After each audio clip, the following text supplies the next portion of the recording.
berada di rumahku, kata Sayyidah Aisyah, maka beliau aku saksikan baik di Ramadan atau 2 Ramadan, baik di Ramadan atau di luar Ramadan, itu selalu terlihat konsisten jumlahnya 11 rakaat. Nah, jadi dari yang 2 nggak ada batas nih. Maka di rumah Sayyidah Aisyah berapa? 11. Bagaimana teknisnya? Kata Sayyidah Aisyah, yusalli arba'an. Kalau di kediamanku terlihat salat dulu 4. Ya, 4 rakaat. La tas'al an husnihinna wa tulihinna. Tapi jangan tanya ya, bagaimana panjang dan bagusnya. Ya, cukup tahu aja 4 gitu. Jangan tanya panjang dan bagusnya. Karena pernah ada kasus pengen tahu, ikut di belakang Nabi beberapa sahabat. Karena pengen tahu, ternyata satunya aja dari 4 itu satunya itu dikira Al-Baqarah 100 ayat akan ruku. Ternyata selesai 286 ayat. Dan siap-siap ruku, ternyata Alif Lam Mim lagi, Ali Imran. Sampai 200 ayat. Dikira selesai itu. La'allakum tuflihun, Ali Imran ayat 200. Nyambung ke An-Nisa, 176 ayat. Rakaat pertama loh. Baru kemudian ruku, 5 juz 4 halaman, rakaat pertama. Besoknya orang-orang ini gak ikutan lagi. Betul. Ya, gak usah tanya panjang dan bagusnya. Maksudnya apa? Menyesuaikan dengan jamaah saja. Menyesuaikan dengan kemampuan saja. Nabi begini, rakaat pertama, aku terkena bagian kakinya, melihat kakinya sudah bengkak. Saat salam aku tanya, ya Rasulullah, kenapa harus seperti ini? Kama qalat, alam takun madmunan, alam takun maksumah, bukankah engkau dijamin masuk surga, dijaga dari salah? Apa jawabnya?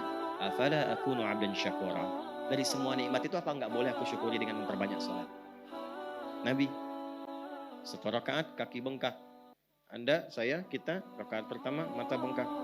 Ya. Dah? Baik. La tas'al an husnihinna wa tulihinna. Semampu kita, tapi yang nyaman, yang enak, yang tenang. Teruskan. Thumma yusalli arba'an. Kemudian salat lagi 4. La tas'al an tulihinna wa husnihinna. Jangan tanya lagi panjang dan bagusnya. Thumma yusalli 3. Baru 3 rakaat. 4 tambah 4 tambah 3 berapa? 11. Ya? Ini. Nah, sementara di rumah Sayyidah Maimunah, ketika Ibnu Abbas radhiyallahu taala anhuma menginap di rumah beliau ini karena ingin melihat kebiasaan bangun tidurnya Nabi di malam hari. Baik, itu nanti didokumentasikan dengan sempurna oleh Abu Daud.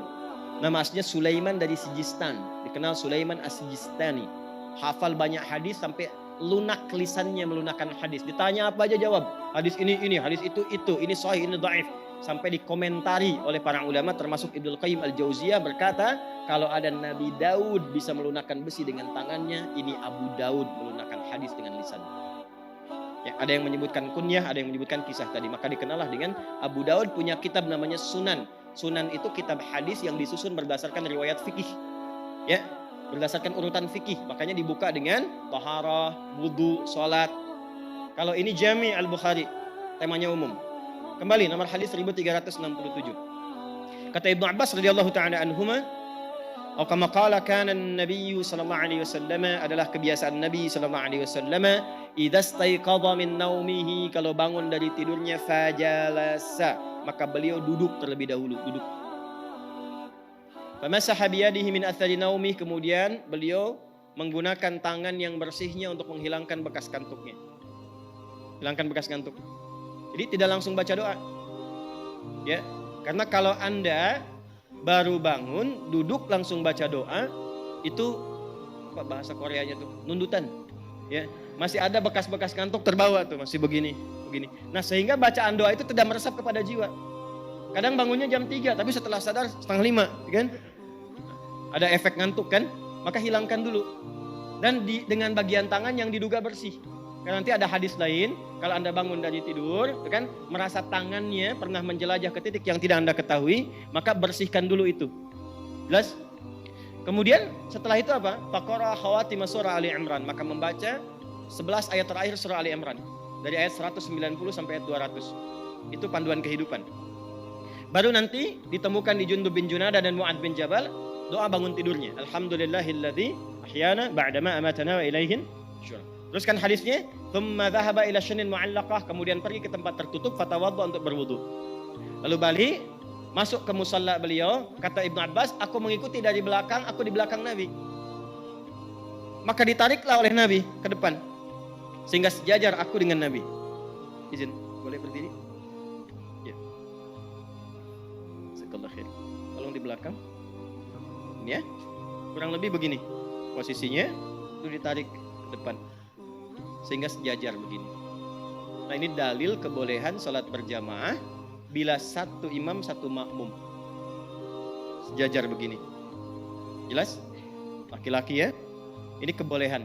Jadi boleh dengan seperti ini posisinya bila, lihat lagi hadisnya dengan sempurna, bila dikhawatirkan makmum dalam kondisi yang harus kita jaga, seperti masih anak-anak, kan? Seperti dalam kondisi untuk berlatih, memberikan kenyamanan dan sebagainya. Tapi kalau nanti dalam posisi yang biasa atau standar, sudah nyaman, sudah baik, boleh mengambil jarak agak sedikit di samping dengan jarak satu kepalan, agak sedikit ke belakang di sini. Jadi ada dua nanti, boleh sejajar, boleh sebagian di samping begini. Jelas? Silakan kembali. Ini hadisnya banyak pelajaran di sini. Singkatnya apa? Maka aku saksikan yusolli rak'ataini, 2 rakaat. Thumma yusolli rak'ataini, 2 rakaat. Thumma yusolli rak'ataini, 2 rakaat. Thumma yusolli rak'ataini, 2 rakaat. Thumma yusolli rak'ataini, 2 rakaat.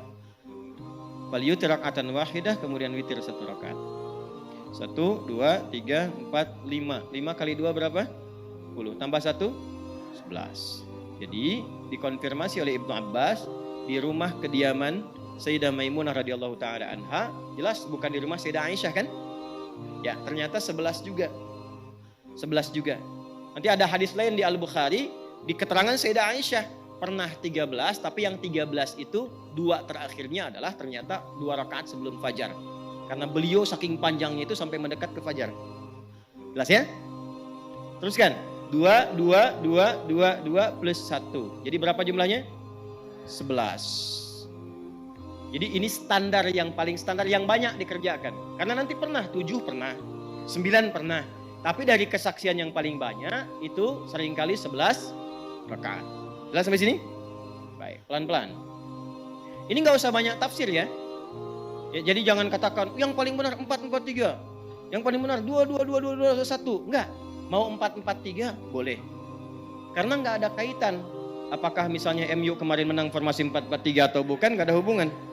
Ya, Anda mau 4-4-3 boleh. Mau 2-2-2 ujungnya 1 boleh. Baik, standarnya berapa? 11. Ini dulu. Pelan-pelan, pelan-pelan. Tapi 1 rakaatnya berapa lama? 5 juz 4 halaman kan? Jadi kalau sunnah jangan tanggung.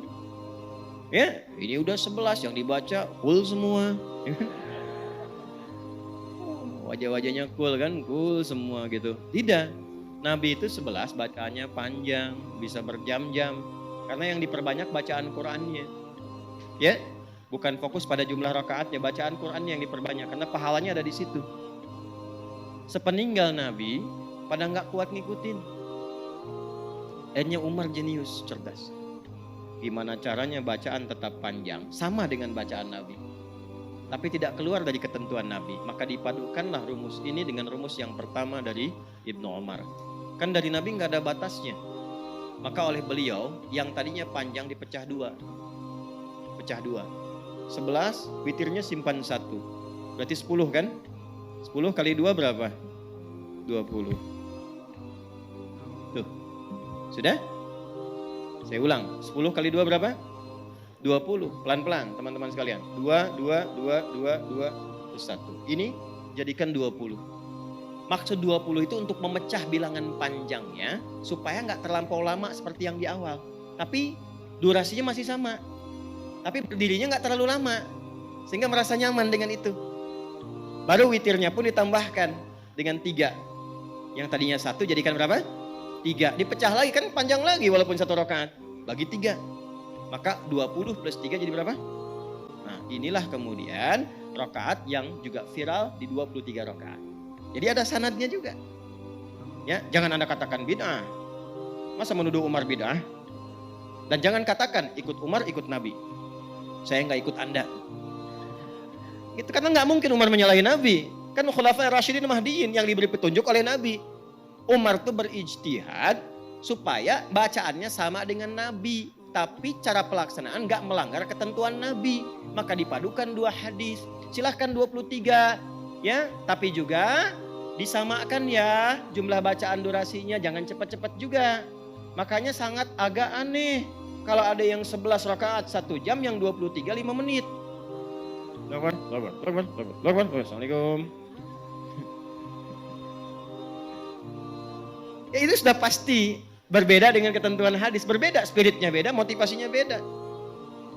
Anda kan belum tahu aja ilmunya. Ya udahlah terserah Anda. Ya, bukan, ilmu itu kan diatur dengan sanad. Kalau semua orang kreativitas ya semua punya versinya masing-masing. Harus ada standar, makanya kata Imam Muslim, babul isnad minad-din. Sanad itu bagian dari agama. Benar belajar, benar ibadahnya. Salah belajar, salah praktek ibadahnya. Paham? Jangan dipotong video saya ya, dari awal sampai akhir tuh.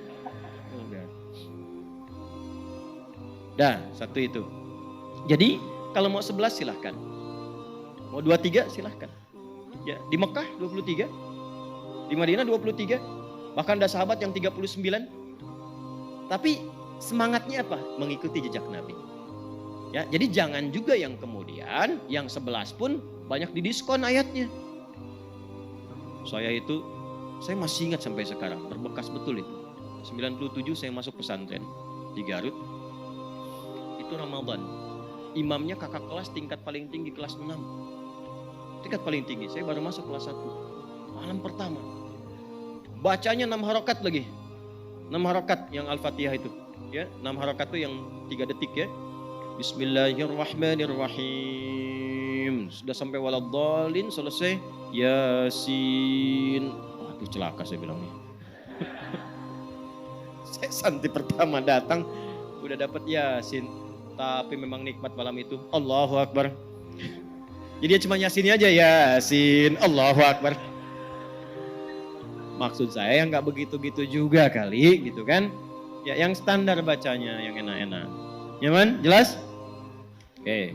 Jadi maksud saya, kalau sedang muncul Ramadan, jangan berdebat lagi. 23, 11, 11, 443, 221. Itu sudah usang. Sudah selesai pembahasannya. Ramadan mengumpulkan pahala yang soleh, bukan memperbanyak dosa yang salah. Dan gak ada hubungan dengan ormas. Berapa tuh? 11. Muhammadiyah. 23 NU. Bapak kan NU kok 11? Diskon 60%. Allahu Akbar. Bismillah. Paham? Ya, alhamdulillah.